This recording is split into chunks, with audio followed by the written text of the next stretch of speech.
मैं श्रीमती मीरा मंजरी नायक, हिंदी आचार्य, सरस्वती शिशु विद्या मंदिर, कॉलेज कटक।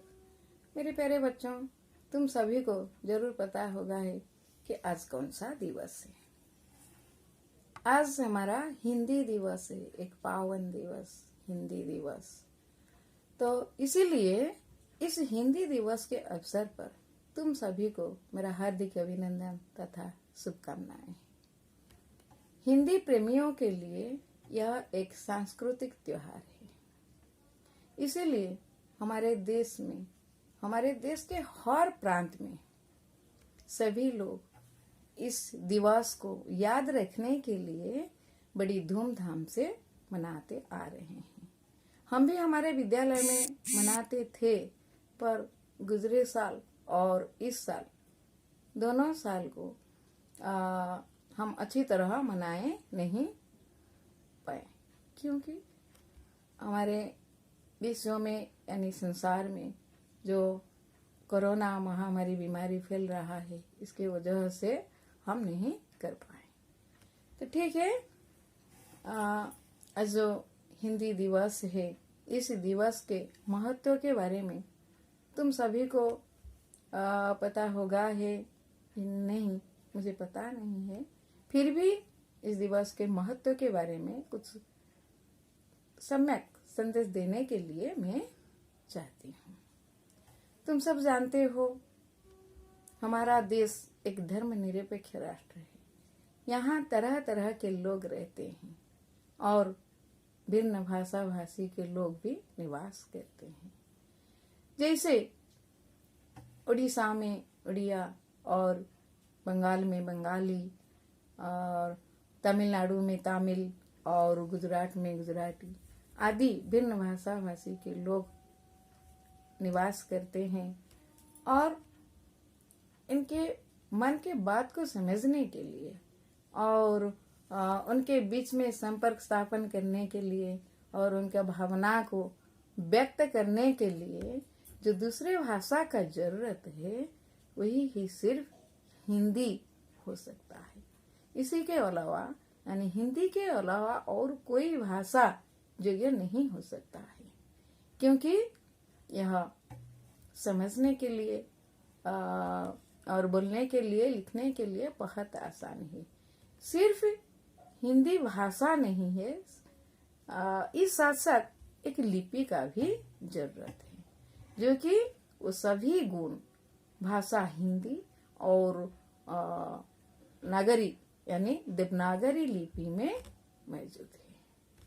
तो इसीलिए हमारे देश में कितने महान मनीषियों ने इस भाषा को राष्ट्रीय मान्यता देने के लिए यानी राष्ट्रभाषा के रूप में मान्यता देने के लिए बहुत कोशिश किए थे और संघर्ष भी किए थे।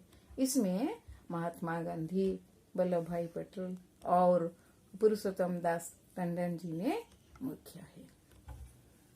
इसीलिए अंत में 14 सितंबर 1949 को हमारे देश के संविधान सभा ने इस भाषा को राष्ट्रभाषा के रूप में मान्यता यानी घोषणा किया है।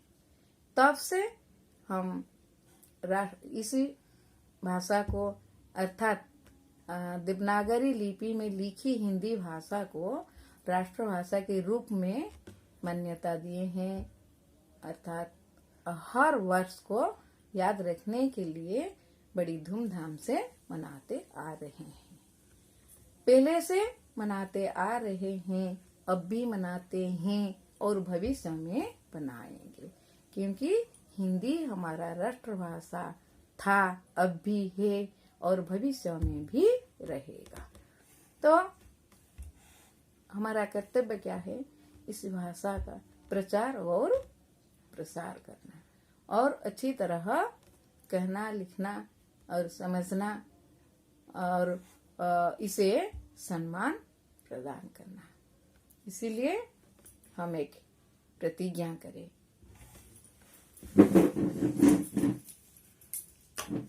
हम अपना प्रतिदिन का कार्य मातृभाषा अथवा हिंदी में ही करेंगे। 2 हिंदी को अंतरराष्ट्रीय ख्याति प्राप्त गौरवशाली भाषा बनाएंगे।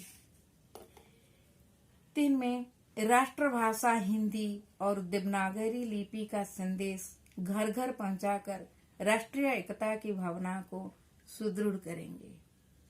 4 में राष्ट्रभाषा हिंदी और प्रादेशिक भाषाओं के विकास को एक दूसरे का पूरक मानकर दोनों का विकास करेंगे। अंत में यानी 5 में एक हृदय हो भारत जननी के मूल मंत्र को राष्ट्रभाषा के प्रचार द्वारा सफल बनाएंगे। ठीक है, तो अब हमारा पहला कर्तव्य यह है इस भाषा को राष्ट्रभाषा के रूप में सम्मान करना और राष्ट्रभाषा का प्रचार प्रसार को घर घर के पहुंचाना। तो ठीक है, इसके लिए इतना है। जय हिंद, जय हिंदी, जय देवनागरी।